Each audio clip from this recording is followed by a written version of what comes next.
Ladies and gentlemen, Rex Bear Leak Project, how the heck are you? The human experiment. Have you heard of it? Well, have you looked in the mirror lately? You might be a part of it. Well, yeah, you are. You know, your DNA and stuff. Now, here's the question, ladies and gentlemen.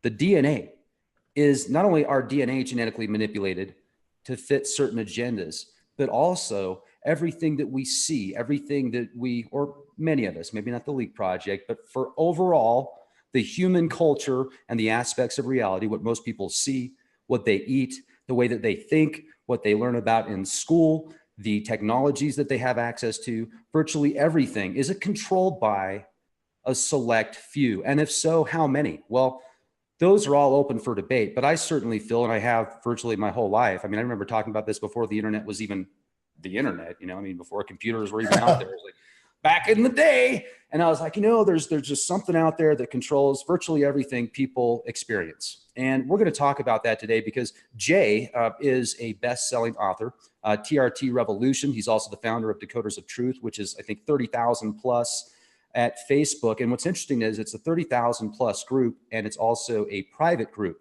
So having that many people that want to learn and get information, I think that that's very respectful, especially when it's, okay, you can't just be some goofy troll trying to mess with people. You really need to be a researcher and want information. And Jay does a pretty good job keeping things under control there, I feel. So I think a great job. But here's the thing. I am going to get into some very interesting tweets that Jay brought to my attention. We are going to get into this. A doctor that actually, like a forensic scientist, this gentleman. Now, I'm not going to say what the way that this person thinks. We're just going to kind of share some of the tweets that he's brought up and stuff. But he talks about how there's a clandestine faction, and he even uses the term Elohim, I think, in one of his tweets, talking about how there's these technologies that could literally turn mushrooms into synthetic leathers that are far superior to any leather that is available from an animal. But he's very intelligent. I mean, I'm on his website right now, best-selling author. He's written books that Jay has read, like Shadow Men, as well as the one that you just showed me, Jay, which looks awesome. And I haven't had a chance to read that, so you can talk about that as well. But then another thing, ladies and gentlemen, and then I'm going to turn this over to Jay. Jay just got back from China. And he actually took a nice vacation with his family. They had to stop in China for a 12-hour layover. And he was telling me some stuff that's like out of 1984 meets Hellraiser. It's, well, maybe not Hellraiser. I didn't see Pinhead or anything coming out of the wall, but it's definitely 1984 style. So he's going to share that with us. And Jay, it's just great to talk to you, man. It's been way too long. How the heck are you? What's up, Rex, man? Again, honored, privileged, humbled always to be on the Leak Project. So proud of you. You're growing to over 250,000 subscriptions now on YouTube, which is a phenomenal accomplishment. Hats off to you. My tinfoil hat is on, but off to you. And thank you for this, by the way, too. Love this. Great fashion style. But yeah, you're right. I just came back from Thailand. I was there for 11 days with my wife, Monica. We did have 2 layovers in the Chinese airport in Guangzhou is how it's pronounced, or Guangyu or something. I can't even pronounce the word. And it was amazing. First I went to Bangkok, and I was in Phuket, which is the beautiful southern part of Thailand, the island portion. And we were everywhere. We were all over the island. I stayed in a 5-star resort with my wife in Karan Beach. Karan, they call it Karan Beach, and it's real close to Patong Beach. And then Patong Beach is above Patong Beach is Mandala. And it's just beautiful. And the Thai people are very sacred people. They're very, very traditional, spiritual. I wouldn't call them religious at all. They're very spiritual people. I mean, like literally when you talk to them, they bow. And they say, I think it's kamsala or whatever it is, which is like, thank you or how are you and stuff like that. I mean, they're amazingly humble and gracious people. And it's a very sacred, as I was telling you off air, it's a very sacred place. We went to temples. I spent an entire literally day and a half just visiting temples. We went to Big Buddha. We went to Washang. I mean, there's so many amazing like Buddhist temples throughout the countryside of Thailand that it's like amazing. And the difference, Rex, like being in the States, right, where we have all these 4G, 5G technology, Dimersal and spraying and everything else around us. And then you go to this like, countryside island, tropical oasis. They don't have any of that. They don't have any, massive technology and all those things. You can tell the difference when you're walking around, like just like you feel less oppressed. You feel like, I don't know if the word spiritual or sacred is the right word, but like Thailand's beautiful because you're on an island and you have hills and rocky terrains and mountains in the north. And then in the southern part, which is where I was primarily, you have jungles, so it's very tropical. But it's also very green and very lush and almost like forest. So it's a beautiful ecological, wonder.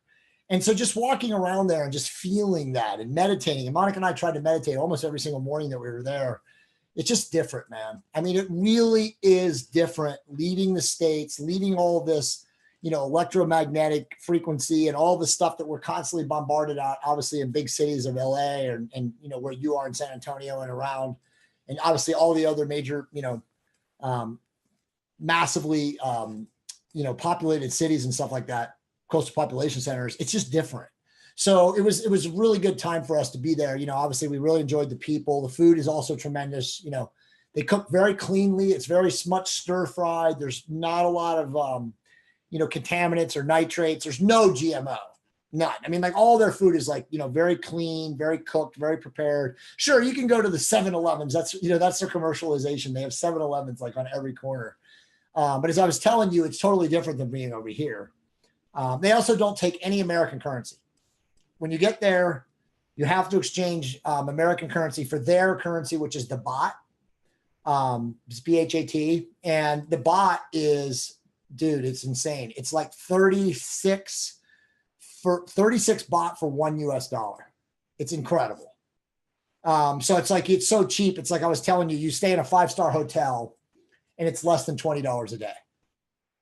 So it's amazing. But yeah, I mean, just to let you know, like what, if you want to ask questions for sure, but like just going from Thailand and going to China and like knowing what happens when you go to China, I don't think the majority of people, unless they've traveled to China, understand what it's like. People complain about being in the United States. You get off a plane to China, and the first thing that happens to you is they, usher you down the path to customs, and literally you're stopped. But I wouldn't call them security guards. They don't have weapons or anything like that. They definitely have belts and, obviously badges and clothing. And they make you go to this machine that most people see in customs, in any other major city, even with TSA in the United States. But then they make you put your hand down on the screen, all fingers, and then thumbs, and then eye, so retinal scan. And then you sit there and you wait for it to say, okay. And they're standing right next to you. So you're kind of like, I mean, both me and Monica, the first time we did it, when we got there, before we had, ever happened to us, we were prepared on the second time on the way home, but we were freaked out, man.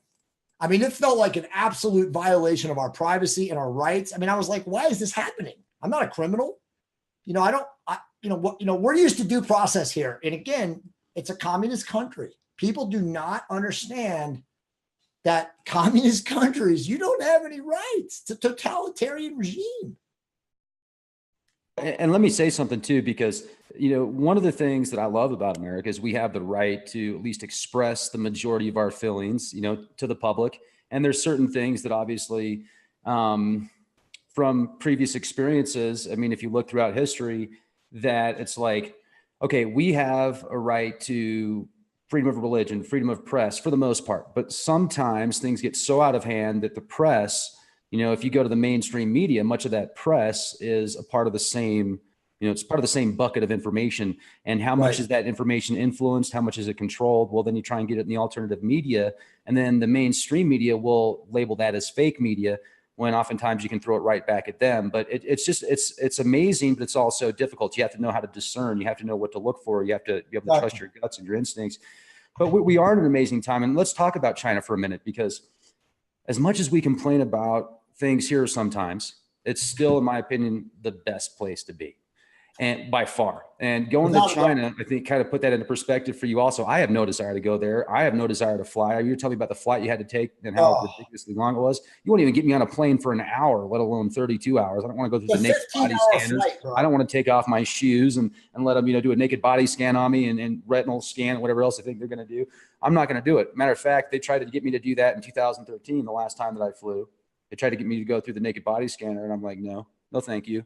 And so, they patted me down or whatever. And like, do you want to go into a room so we can pat you down? I'm like, no, you can just do it right here. That's fine. And they were cool. And then, but at the same time, it was like, whatever, really. But I digress. I divagate. But so we're in amazing times right now. You go to China, and let's talk about this for a minute, because China right now is going to be implementing 250 something million CCTV cameras. They've got a social credit system now that's combined with not only credit score, financial credit score, what they've said on the net, who they've talked to, what they've done, their personality scores. There's businesses out there that literally read people's brain waves that decipher the way they're going to work. Okay, does that person need a break? Does that person need to do something else? Is that person aggressive? Is that person getting enough sleep? It's all there. And I mean, it's getting pretty intense out there. And so talk more about not only you had to go give your prints, but then you had the 12-hour layover. And then what do they try and do? Well, yeah. So it was fascinating. I'll give you the story. I'll try to do the 100,000-foot version. So we got there, as I told you, our first flight was canceled. So, got the call because everything was arranged through Expedia a long time ago when we did this trip. And, Expedia is very good. Give them mad props. They called us like a day in advance and they said, hey, look, your flight's been canceled, but we found you another one. But unfortunately, you're going to have a 12-hour layover in China to get, direct flight back to Los Angeles. So, we were kind of like, wow, that sucks. But we had such a good trip. We're like, hey, it is what it is. We're blessed to be able to make this trip. Few people can do this, so whatever. So when we got to the airport, we were already tired. It was like 1:00 in the morning, China time. And the Chinese gal at customs, before we were going to go through to the main port of the airport, was like, oh, you have 12-hour layover. She spoke good English. She said, you can go to the free hotels. You just have to go and get a visa. And we're like looking at, my wife, Monica, looks at me. I look at her. I'm like, what do you mean a visa? And they're like, oh, it's very simple. We just walk you down there and you have to go to customs and they'll fill out a visa. And I'm like, wait a minute, my flight's in 12 hours. You want me to leave, have to come back in, go through security, do all the stuff that we're used to doing, and then, prove that I was in China overnight for a reason that, like, I don't really have a reason. So we both were just like, nah, pass, right? So we went through and we went on the airport and we ended up sleeping. Thankfully, we actually found some chairs that leaned back. And so we just, tried to pass out and waited to. But as I was telling you, like being in a Chinese airport, well, let me first go back, dude. And I know you know this because you've heard about this. So China has built out these massive, bro, the ceilings in this airport are 100 feet high. Okay. You're walking through this stuff and you're like, what in the world is going on in these things? They look like gigantic aircraft carrier Harriers, like underground base type stuff where they've got like giant planes like being moved in and out of here. Because it's like, wait a minute, this is just people. This is a normal, civilian airport. Why are they so big with all this concrete, all this technology? It's crazy. And so you're walking through this airport and you're seeing all this like overbuilt, modern architecture. And you're like, this doesn't make any sense. Because it's not like you have that many people in there. I mean, I expected to see like masses of people, but again, we were only there short term. And when we were there long term, we were in the middle of the night. So obviously there wasn't, high traffic time. But walking around trying to find food, Rex, dude, again, you hit the nail on the head. We do not, in living in Western country, especially like America, we do not understand what they eat is just disgusting. And again, I'm not like bad mouthing them or besmirching, Chinese people, whatever. Their culture is different. Their customs are different. But dude, like their snacks are like crickets. I mean, like, bags of like smoked. It's nasty, right? I mean, like most people in the United States would not be able to go to a convenience store in China and buy anything on the shelves. It's literally disgusting. I mean, it's like, and then Monica bought food at Burger King, right? So they have a Burger King, they have a Subway, they have a McDonald's in there. And she bought me the sandwiches. And I told her, dude, don't get me a sandwich. I don't trust the meat. And I don't know what's on it. And she's like, oh, it's fine. They have like a barbecue sauce. I took one bite of the burger, spit it back into the thing, wrapped it up, walked over and dude, I did not complain. I will eat anything. You give me sawdust and I'll eat it. I mean, it was that nasty. And Monica was like, delirious because she hadn't slept for 8 hours. She couldn't sleep. She's one of those people that can't sleep without being in a bed. So she bought a grilled chicken. I had walked over to throw mine away, Rex, because it was so nasty. And by the time I got back, I was like, where's your chicken? And she's like, oh, I took one bite and I had to throw it out. So again, dude, the point is, if you're complaining and you live in the United States, it could be a lot worse. Very serious. It could be a lot worse because we could barely find anything to eat while we were there. I mean, thankfully we had packed our backpacks with snacks and we had, had gotten a lot of nuts like cashews and stuff like that while we were in Thailand. But yeah, you wouldn't be able to buy anything in a Chinese airport. Nothing. I mean, they don't even have like Diet Cokes. aspartame, genetically modified E. coli feces. Yeah, Diet Cokes, man. I'm like, okay, Diet Coke or thirst quench. I would have to be so thirsty to drink it, but hey, if I was thirsty enough, I definitely would. I must admit. Yeah, I mean, it was tough enough just to get water, as I was telling you. Like, you go into the convenience stores and they have like this tiny little section, these tiny little water bottles, and it's just like, huh? Well, let's go back to the airport experience, Jay, because I'm attempting to put myself in that scenario, and it's spooky just thinking about it. You are on the other side of the world. You're Yep. in a communist government in a nation that right now there's some tensions going on with all the trade tariffs and such. So you get there, you find out you got a 12-hour layover. They immediately escort you to get your fingerprints and such. But then when you've got the computer there, and it's like you're this is like something out of a science fiction movie, man. It's here, ladies and gentlemen. You don't think it's here yet? It's here right now. It's right here. It's right in front of you. And if you're in China, oh, you're living it. And I'll bet you China overall, as far as they've got a very tight grip on the information that's going through China right now. And there's a reason. Like when Jay, when you brought up the airport and the size of the airport and the mindset, it's a group hive mind. And this is making me think of the shadow faction. This is going to be a perfect segue into what is out there controlling and manipulating these things. And there's got to be stuff that we don't see with our physical eyes that are controlling things. I have been through this incredible experience ever since uncovering the Enochian keys when I did this one specific call of the 48 ethers.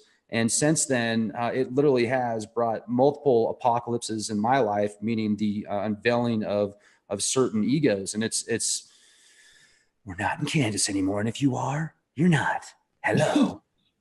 Now, well, you know what? It's funny. Like, just getting back to the size, you get the feeling, and obviously you and I are woke people and we're woo woo and all these other things, and we have our hats, but you get the feeling as you're walking through these places that they really were trying to keep up with the Joneses, but not keep up, but outproduce us. Again, the whole McMansion, the oversized, the supersized, like they were like in some weird way, like the communist regime is trying to like overdo everything to outperform the Westerners, the Gaijin. You know what I mean? It's like, I'm telling you, you're walking through this airport and you're looking around and you're like, what in the world? It's like they built them for like 35-foot Anunnaki or something. I mean, I'm serious. It doesn't make any sense, and obviously I know you and I have talked about this before. They have all these cities in China that they built that are unpopulated, that they cost billions of dollars to produce. And then obviously to continue to power and electrical and all that stuff. And there's no one living there, like ghost towns. So it's like, what is going on, with the money that they're building these giant oversized, quote unquote cities and airports and all of this infrastructure. And by the way, it's very modern. It's ultra modern. A lot of the stuff was like hands controlled and not eye control, but what do you call it? With the bathrooms, like you go like this and it flushes. So, I mean, again, it's super tech, but I don't understand it, bro. I mean, people in China don't have money. They're not like a massive capitalist society where all this like free trade and money is being made. So where does the money come from? It must be currency manipulation. Well, I mean, that's one of many aspects to it, Jay, and you're bringing up some great points. Like, what are they doing? It's like the ego factor as well, though, for the ancient tombs and sarcophagus of an Egyptian pharaoh that might be 10 feet. And you might think, hey, is a Nephilim in there? Is it a giant, or is it just a giant ego? Well, you have to open it to find out. And it could be either or. It could be, definitely either or. So we may never know. That would be funny if they were engineering for the future, bro. Well, hey, let's talk about that. Basis. Let's talk about it. Because we brought this up before. We both talked about this, Jay. Okay, so are we the original artificial intelligence? Yes. Artificial isn't what you think it is, though. We were created as the original robots. And for people out there that say, well, why didn't the Anunnaki or the creators, if you can call them the Elohim, you can call them the Anunnaki, you can call them the Archons, just don't call them late for dinner because they might get a little upset when they get hungry. So, but other than that, if you get to the overall mindset of them creating us and reading these ancient tablets and stories and mythos, and it's throughout the world, especially if you go back to ancient Mesopotamia. So they created humans to do the work for them.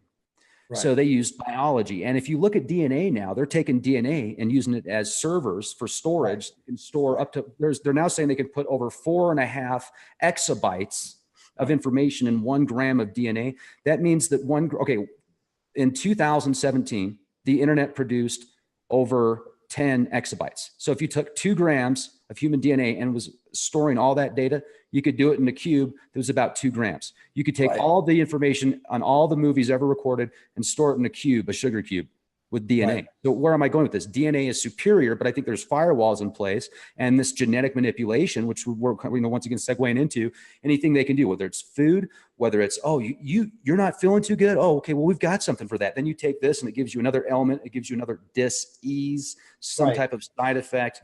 And, Jay, that's one thing that you're really good at, man, is you definitely are, you work out a lot, you eat right, you watch what you eat, you take certain supplementation and stuff like that. And you make sure that your temple is at the apex.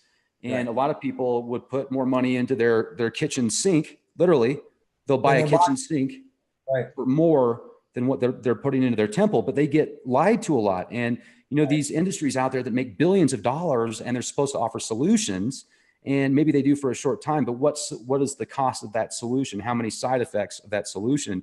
So when are we getting into this natural and organic and situation where we can take technology, Jay, and use it with nature? Use the two together. We have a choice. You say, okay, you can choose left or right. Well, or you can choose the Democrat side, or you can choose the Republican side. Well, why can't we take the best of both? Why do we have to pick a side?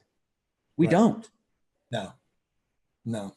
It's true about what you just said too, not to segue too strong here, but the body, going back to what you said about the firewalls, listen, we know that 90% of our DNA is turned off, but there's so many people in the scientific community that talk about how it's junk DNA, which is laughable. It's not junk DNA because you don't understand it. It's turned off. It's just like you said, it's firewalled. It's whoever our progenitor race was, and I'm sure there were multiple progenitors, the Anunnaki, the Elohim, like you said, there's so many different names, so many different cultures. And who knows, before that, right? Because we're just talking about now, and now being like the last 13 or 15, 20,000 years, whatever. We don't have any idea. They still don't understand how old the Sphinx is, Rex. And they're still finding temples all over the world, pyramids all over the world. They just found a pyramid. I don't know if you saw, it was actually in the mainstream news. They found a pyramid in not Peru. Where was it? It was another South American country. It doesn't matter where it was. That they cannot age. And at the bottom was a language that is also pre-Akkadian. They can't date it. And so it's like, like you and I have talked many times before, this is a giant zoo. As Charles Fort said, it is a village of the damned. We have absolutely no way to know, due to being engineered, as you said, being firewalled, or due to just having programmed amnesia. You know what I mean? Of like, we come into these biosuits, these meat modems, as our buddy Gerald would say, and avatar bodies, and we engineer them, and probably the beings that created us can come in and walk into us too. I mean, we don't know, Rex. I mean, it's mind blowing, to see all of this stuff and try to figure it all out. But, to your point about your temple, that's where people really get confused. I've done a lot of shows with Jeff Doherty in the last 4 weeks, a couple shows before I went to Thailand, and now 2 since we've gotten back. And we're constantly talking about that. And as you know, Jeff has completely changed his life and turned it around from a health standpoint. He's lost 50 pounds.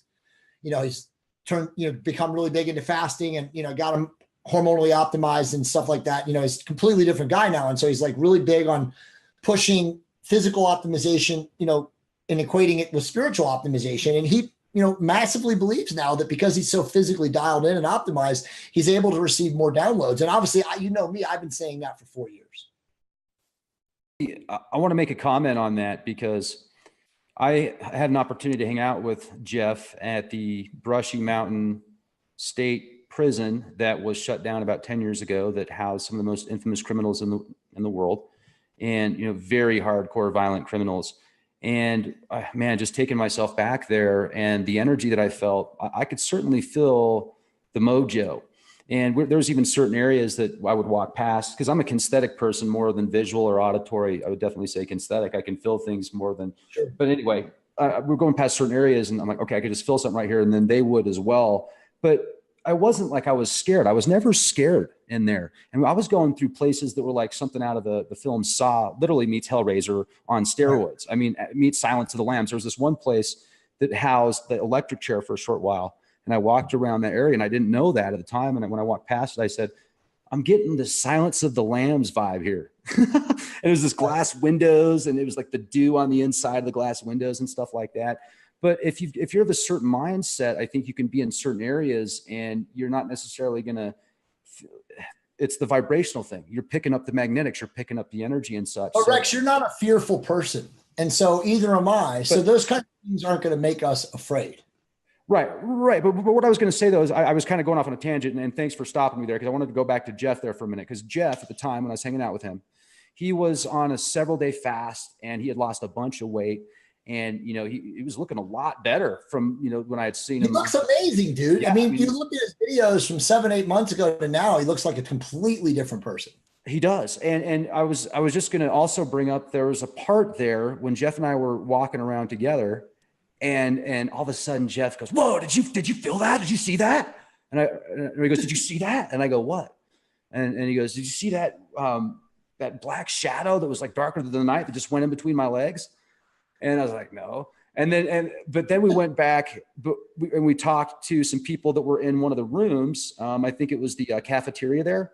And they were doing this tour as well. And they were talking about this ghost there that actually it's like as a gimp, you know, it's a cripple ghost that walks around, crawls around on its arms. And when he was talking to me about that, he was saying, "Did you see that?" And we went back and we're talking to the people about what happened. And then one of the guys there, I think his name's Glenn, real nice guy. He was the one that actually invited us out there. Thank you, Glenn. If you're watching this, he wants to go do this again. And if you can come out there, that'd be cool too, Jay. But he takes a picture, right? He takes a picture of us when when Jay was telling the people about what he saw outside, that guy run between his legs. And as he's talking about it, guy takes a picture of me and a few other of us. You can see this thing. It looks like he's looking at my crotch upside down. Literally right. And I was like, what the? So what you're saying about eating right, being healthy, and downloading more information and just seeing things that you might not normally see because the stuff in the food that's blocking certain parts of your DNA, you're hitting the nail right on the head, man. That's awesome. I'm glad you put that together because I haven't really said it in that way, but that's exactly what it is. So the GMO food is literally staying in our cells. It's not clearing because obviously, again, it's not God made. You know, as my good business partner friend Jim says, you know, whenever he gives people nutritional advice, he says, if God didn't make it, you probably shouldn't eat it. Right. But it's just exactly what you said. There's still a lot of stuff God makes that you don't want to eat too. It could be just as deadly.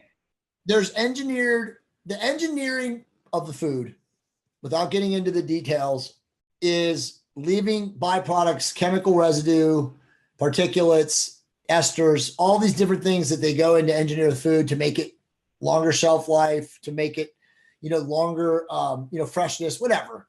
It's bad, Rex. I mean, and the crazy part, I don't want to go off on a tangent either, but the crazy part is that because I'm so connected to the medical community and the doctors and stuff like that, and I see studies a lot all the time now, I definitely can tell you for a fact, this is not hearsay, this is not conspiracy theory. Monsanto and Bayer now have a huge army of paid lobbyists who suppress the research. So as soon as something comes out that proves that GMO food is a contaminant, is causing cancer, is doing this, blah, blah, blah, it's completely suppressed. It's pushed down. It's kept out of the mainstream. They pay people off. Doctors are paid off. I mean, you cannot believe research scientists are paid off. I mean, again, to keep the narrative that GMO is healthy, that GMO, you know, does all this stuff and feeds the universe and gives more people access to food, which we know is a sham because human beings only inhabit 17% of the planet, right, from a physical geography space. So it's all BS about that. You know, they're constantly giving us that GMO allows all these people in poor, impoverished countries like Africa to eat. It's nonsense. Okay. These things are absolutely positively causing issues. They're altering DNA. Now that is the biggest point. I just did a podcast about a month and a half ago with a guy who's writing a book on childhood obesity. And he has all of the research, Rex, about what the GMO food is doing at a cellular second and third generation level, which is, again, where our kids are. Because let's face it, you and I know this, GMO started in the late 80s. Okay, that's when engineered food started, was in the late 80s. And so now, if you're with a bunch of chemicals, just because I know if you don't add that extra thing there, they'd be, oh, you can go back to the thousands of years they've been modifying to. Right, you know what I mean? Yeah. The stuff that basically the foods that made for microwaves, right? So, but he's got the research and he's showing what's happening to kids. And I can just give you a couple things, but like he was showing me X-rays, and this podcast hasn't run yet, but he was showing me X-rays of young men, 15 and 16 years old, who have third-degree compound bone fractures from running around on the street. Because again, their bone mineral density is being jacked up from these GMO, like again, altering DNA, altering the ecosystem through epigenetics or cellular, changes. Like I said, second and third generation. So we're getting to the point now where there's so much coming out from a research standpoint that's now being suppressed. Because remember, and you already have said this many times, and we're one of the first people to say this, GMO is one company now. Bayer is GMO. They own the entire planet. They own everything. If you go and you look at the parent corporations, Bayer owns Monsanto, and Monsanto owns Kellogg's, and down and on and down forth. So it's like one corporation makes all the engineered food. So they are suppressing all the data. And so no one really knows what's really going on. But if you have access, again, to PubMed, you're in the research community, and you have friends, they can kind of say, well, before this got pushed to the bottom, look at this. But it's even hard to find it on PubMed because they bury it there too. It's pretty Machiavellian, dude. Well, it's interesting because I just had an opportunity to drive through certain parts of Idaho when I went up into Yellowstone, and absolutely gorgeous. Idaho is amazing. Love the state. There's not a lot of people there. It's, if you're looking for a place that's relatively affordable, not a bunch of people, good elevation, Idaho's awesome. I don't want to give too much away though, because Idaho might get mad at me. But when I was out there, I was, in an area that's just gorgeous. And I'm talking to Kristen, and I'm like, isn't this nice? And she's like, yeah. And then moments later, Monsanto headquarters, and we're like, oh yeah, we're just like, we start like going in convulsions. No, I'm joking about the convulsions thing, but man, it just thinking to myself. Oh, and then you could see all the fields that they had and how like the green. Sure, the fields are bright green, like this different colored green. It's not like the natural type color that I'm used to seeing. It was more like this artificial green. Yeah, it's going to be green, but the question is, how many chemicals are you going to use to offset nature? Because if you really break it down, as a company that develops chemicals to put on crops to either get rid of the insects or get rid of the disease, herbicides, et cetera, that they can use, I understand why it's done. The question is, how far do you go and how many synthetic compounds and carcinogens are you going to use to say, okay, well, we can hire less people because now there's not as many crops that are going to get eaten by certain insects. Because here's the thing, I've talked to farmers that have actually done both. They've worked in the fields with all the chemicals, and then they actually got so sick and so ill from working so long in the fields, they had to go do a complete detox. And after that detox, they couldn't go back and be around those chemicals because their body got rid of it. Their body, those. So the point is, when I talk to these farmers that went from pesticides and herbicides and using all these chemicals and GMOs and GMO seeds to using organic seeds, using product without the herbicides and pesticides, et cetera, natural agriculture, the crops are healthier. The crops are thicker. And when they were doing the chemical stuff, even though, yes, there may be less insects one year, it also the next year might cause other problems that become more expensive. So it's like this offsetting thing. And then it depletes the nutrients in the dirt and the soil. And it's a global pandemic, man. And the United States of America, as amazing of a country as we are, we have some of the most lax laws and corporations allowing them to put whatever, virtually, it seems to me, in my opinion, oftentimes, just about anything they can, as long as they can get it approved into the product, and they'll say, oh, it's cheaper. But Jay, do you ever wonder when you look at a label on something and you see that there's 50 items in that label that come from all over the world, and then you look at another product that's got 3 or 4 ingredients on the same label that's local, and it's twice the price as the stuff on the other side. And then, yeah, I get it. They're buying lots of product. They're a huge corporation, so they get it in bulk. But here's the thing. Do you ever wonder if maybe they're kind of working in conjunction together, these big corporations like you brought up earlier. This company buys this company. Okay, this company has a branch off, and they can go buy that company, and oh, well, we don't really have anything to say about it because we've got a different, chain of command over there, and board members and such. But maybe it's all kind of funneling into this system, and then this system is these clandestine controllers. Like what you saw in China, man, that must have just really spooked you out. Like, okay, access denied. Like, what would you do? Let me ask you this. Let's go back to your moment in China there, and you actually left. Yeah. And then you go, okay, well, now you've got to get a visa just to go back, just for 12 hours. Within 12 hours, you get some sleep, and you got to get a visa, right? In 12 hours? Talk about that. Like, what would you do? Do you think they would take you if you didn't get, like, do you think that they could have, I'm not saying that they would, but they could have kept you there indefinitely and questioned you and said, oh, well, gee, you've questioned us before. We saw your Decoders of Truth channel or something like that. Right. Well, I mean, all of that flashed. Let me go back further though. Like when we first got there on the first flight to go to Thailand, we were all in a great mood. We get off after this incredibly 15-hour flight. And by the way, China Southern Airlines was amazing. No complaints, actually good food, 2 meals. It's a 15-hour flight. Hot, good meals, awesome television in the TV. We flew economy, or, in the middle between business and economy, whatever that is. So we could lay back somewhat. But it was good. So there's no issues. But then you get off the airport, you're in, Guangzhou airport, and you walk up and then boom, your hands are down and they're standing next to you. That was very nerve-wracking. And again, I am not a fearful person, and nothing ever can scare me at all. It's just a choice of my life. I'm not scareable because of all the inner work I've done. But, I had one of my buddies say something to me about a month and a half ago, maybe 2 months ago, about one of his friends had a criminal record. And I can't remember, something came up in an international airport. He was like, yeah, man, they wouldn't let him get on the plane. And they didn't arrest him or anything, but they're like, you can't get on our plane. So it's like that flashed into my head as I was sitting there, right? Because my story. I mean, I do have a record, but it's been suppressed. It's been, they're all false charges and everything's been knocked off, but you don't know. And you know that it always stays there. There's always that blot.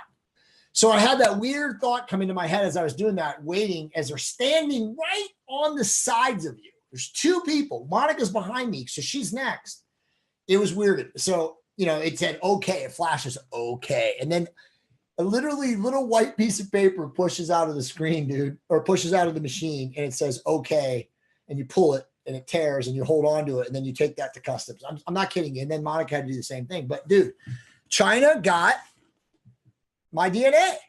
I mean, they have a full print of who I am. They have all my fingerprints. They have my eyes. They have my thumbs. And it was at least a minute on each.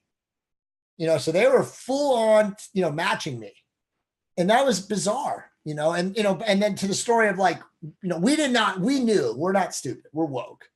There was not a chance in hell we were going to go out of that airport, get a visa. And she's trying to explain it to me that, it's simple, no problem. It's 20 to 30 minutes over there. And you're like, we're looking at each other like, yeah, right. We'll take the red pill, get us into the airport, and we'll go to sleep somewhere. I was ready to sleep on the ground. I was so tired, but yeah, dude, it's pretty interesting. I mean, there was no way in hell we were going to go into China, dude. Not a chance. We had no purpose of being there. We had no, port of entry or port of exit. We didn't have a vacation planned. We have no reason to be there. So you're right. I mean, going into there, getting a visa, and then trying to come back, you're taking a huge risk. Huge. Well, and Jay, do you think that they could have also, here, stay at this hotel right here, and they could have a hotel completely under clandestine surveillance? Or just rob us blind. And I did have some, American currency on me.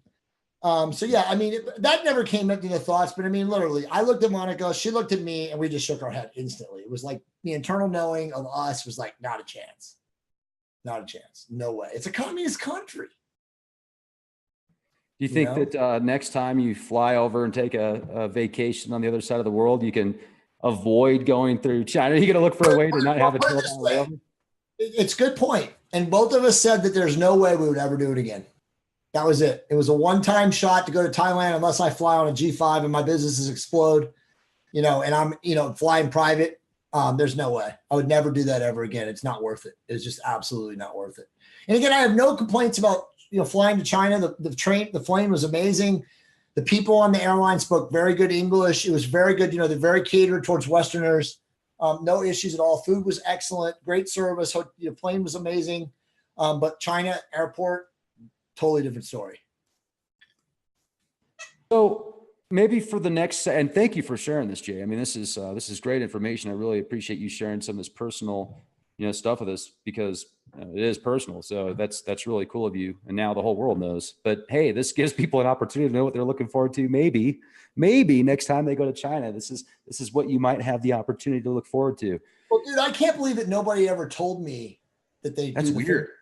The handprint things. That was absurd. And by the way, it wasn't just me and her. We watched everyone.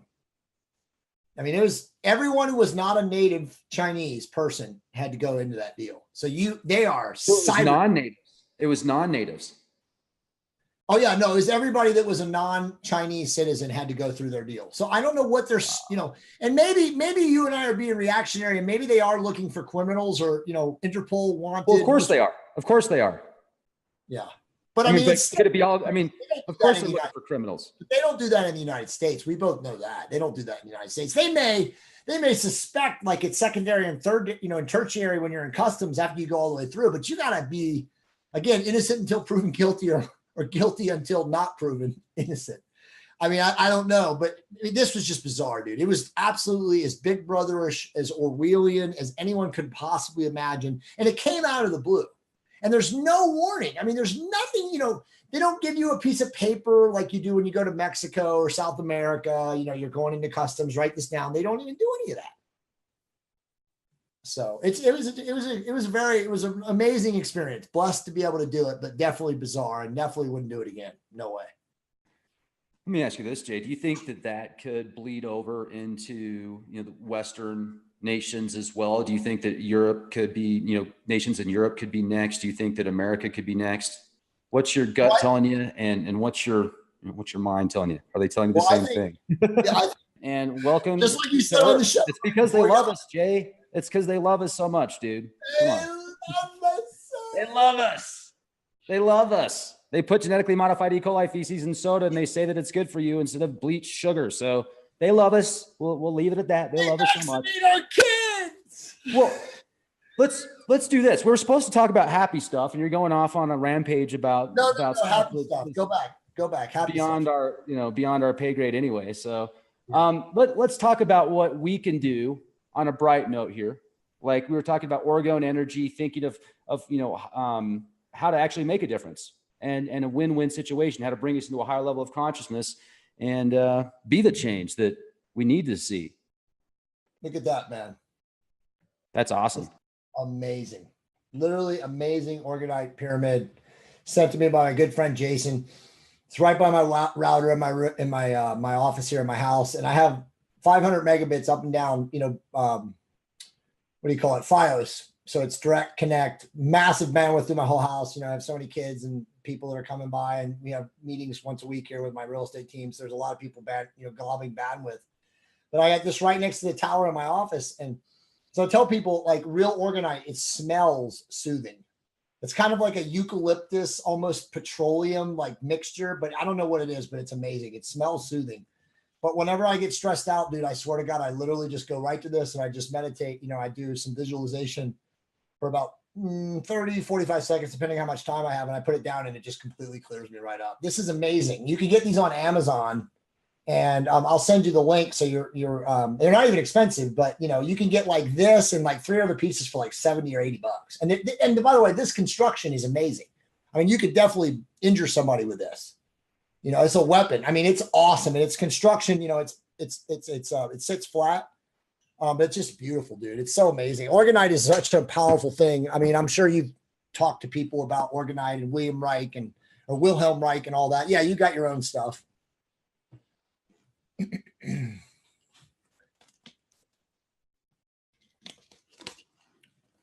There you go. This one's pretty cool. This one actually has a radon coil. Even better. And it's got a frequency generator, so you can adjust the frequencies on it. You just need to plug it in. And yeah, I mean, it's cool. I remember when I first got it, the energy was so high that I don't know if it was just, my mind playing tricks on me or if I was really feeling it, but I felt that I was really feeling it. Now, as far as the EMF levels, I mean, I don't think it's really going to stop 5G or anything like that, but I have noticed it's got a very positive effect. The dreams are incredible. The energy is incredible. It's like that feng shui thing. You can take shapes and there's a lot more than just the shape of this though. I mean, this coil specifically inside of here, and then it's got a quartz crystal. Yours is built with a lot of the orgonite materials as well that this is, and it's really good. I mean, they've done a lot of testing with this stuff, and there's some amazing benefits not only for human beings but also for the environment. And there's a lot of good things that orgonite can do, and that's important. Maybe one thing we could do, Jay, also is just pick up some what are those, like orgone pucks? Yeah, I have those too. Pucks? I've got those too. Yeah. Okay. And and put those around our house or something like that, or put those just to kind of give the vibe. Yeah, it smells so good, dude. It's like, I'm telling you, it's like a really smoothing thing. And then I don't know if you've had these guys on your show, but you definitely have to get them on. And if you haven't been introduced to them through Jeff or me, I will introduce you to them. But the guys that do the Focused Life Force Energy, are you familiar with that? No, please. Okay, I got to connect you with them. So one of the things we were going to talk about was obviously solutions, raising your awareness. And, this is Dr. David Hawkins' greatest book, The Eye, Reality and Subjectivity. Very deep stuff. If you haven't read Hawkins yet, Rex, I'm sure you're familiar with him, but if you haven't read his books, you have to. This has changed my frequency so much in the last 6 months since I really got into this. I'm coaching with a guy who was a disciple of Dr. David Hawkins. And for some of your people that are watching right now, like if you don't know who Dr. David Hawkins is, he was a real live spiritual avatar. Like he literally was touched by the presence. You guys have heard the story of Eckhart Tolle. You've heard some stories of other people that were, the presence came into their life and then they became like a spiritually enlightened being. Well, this guy was a spiritually enlightened being, but his story is a little bit more fascinating because he was a narcissistic New York City, money-driven psychiatrist who had a massive practice of, Wall Street tycoons. And he got sick in his late 30s. Brilliant guy. So he was already like a brilliant left brain guy, but he was an atheist. And he got sick and he was near death and God came into his life. Literally, he calls it the presence. He doesn't want to offend people that are not religious, but he, came into his life. And then he wrote all these books after. And, he was knighted, and, a lot of the great Buddhist spiritual teachers in India and Pakistan and stuff like that, denoted him as a spiritual avatar. And again, if you read his books, and I've read all of his books now, and I'm like a major student of his, like it's changed my life, like following his teachings. He is a real live spiritual avatar. He had Krishna, Jesus, like all of those influences are in his works. But anyway, his teachings it's threefold, Rex, and I know I just kind of changed topics on it, but this is great stuff. It doesn't matter your income level, your job, your mission, whatever you're doing in your life. If you do these three things, you will, as he calls it, reach a form of salvation in your physical incarnation, so that when you die, you're not coming back into the reincarnation wheel. And again, he writes about all of this. He decodes everything. I mean, it's so amazing. It's so up our alley of the things that we read about. But three things are: number one is you absolutely positively have to serve other people. Okay. And however you do, and however you make money, whatever your mission is, it should be about serving others. Now, obviously, the goal is to serve others with peaceful, loving kindness and intention. But as long as you're serving others, you're on the path. The second thing is practice love. Okay. But not love as most people think love. Most people think love and they think romance and that. But love is a state of being. And love as a state of being is literally honoring all of life. And I know that's crazy, but like he likens it to not being able to step on a bug. You can't kill a fly. You can't step on a spider. You have to be, honoring animals, minerals, plants, everything. You have to respect and have this amazingly sacred reverence of life. And then the third one is, and this is the hardest one for sure. The third one is to practice forgiveness. And his, statement and his theories and beliefs and structured, ideology is even have to forgive your greatest enemies. right? So if somebody, a man cheats on your wife and you know that person, or someone kills someone or rapes your daughter or any of that stuff, the worst things you could possibly imagine, you have to be able to forgive them. So if you do those three things, if you, again, practice peaceful, loving kindness while serving others, you practice love as a state of being, you're loving of all and respect of all life. And then the third one is you're obviously forgiving. And part of number one is serving others with no attachment, by the way. I left that off, but you can't have an attachment. There cannot be an attachment to an outcome by serving other people. So if your job is whatever, and your attachment is like making money off of that, or, getting some materialistic, fancy thing, that's attachment. So you can't have attachment to serving others. You know what I mean? When you're serving others, whatever happens is okay. You can't be attached to an outcome.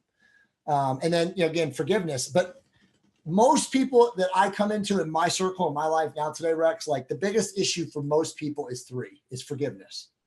And for me in my life, this is a perfect time to talk about this. Like, my ex-wife, and, I've been very open and forthcoming about the story on your show before. So everyone that watches your show with me or seen me knows my story, but she cheated on me with one of my good friends.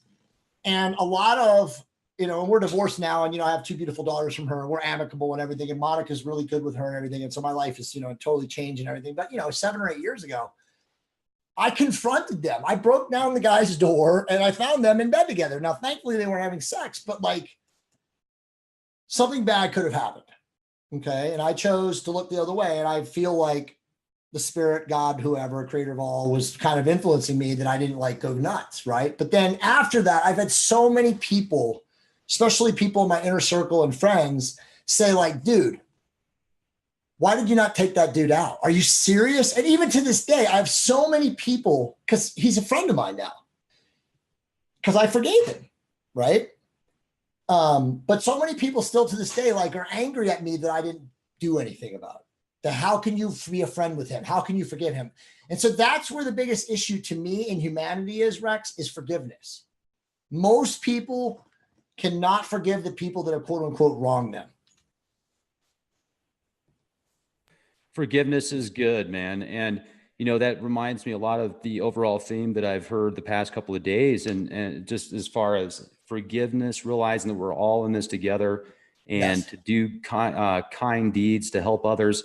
And I think we'll close it out on that note, help others, ladies and gentlemen. If somebody is having a bad day, smile at them or something, just give them a genuine smile. It's amazing what that can do for somebody. And instead of saying, oh, that person's a Democrat, that person's a Republican, oh, that person's a fan of the opposite football team that I, like to watch because of the college I went to. Oh, that's, we're working in this together.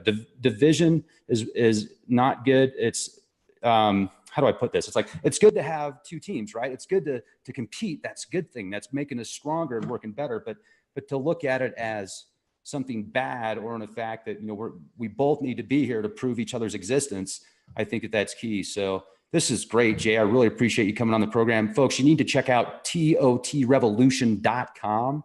Also check out Decoders of Truth, and that's on Facebook. So if you go to Facebook, type in Decoders of Truth, and it is it's a private membership. So, let them know why you're interested in becoming a Decoders of Truth member. There's a lot of good information in there that's just been compiled since Jay set this up. I mean, it went lightning fast on Facebook. If it wasn't a public group, it'd probably have 300,000 people on there. I mean, you get 3 million prints or 3 million imprints on Twitter a month, don't you? Yeah. And by the way, again, Rex, I've always been very grateful to you for allowing me to come on and, share my knowledge and obviously, talk with you and be grateful and be gracious. And again, for all of your viewers, it's an honor to be here to let you guys listen to me and talk to me. And I'm very open about my works and my teachings and everything I do. If you want any of my books, I send them to you for free. Just send me an email. It's JAY@TRT, Tom Roger Tom Revolution. My website is TOT, but I haven't changed my web server on my email yet. But please just send me an email, TRT Revolution, J@TRTrevolution.com. I'd be happy to send you the PDFs of my books.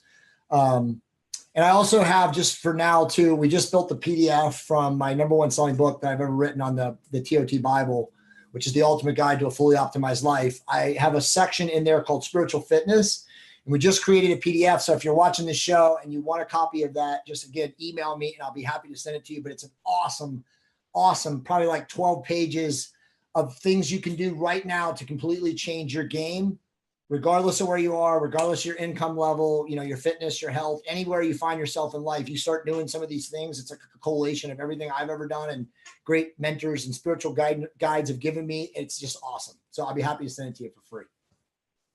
Right on, Jay. That's awesome. Much appreciated once again. Ladies and gentlemen, thank you for being here. Thank you for your support. Be excellent to each other and be the change you want to see.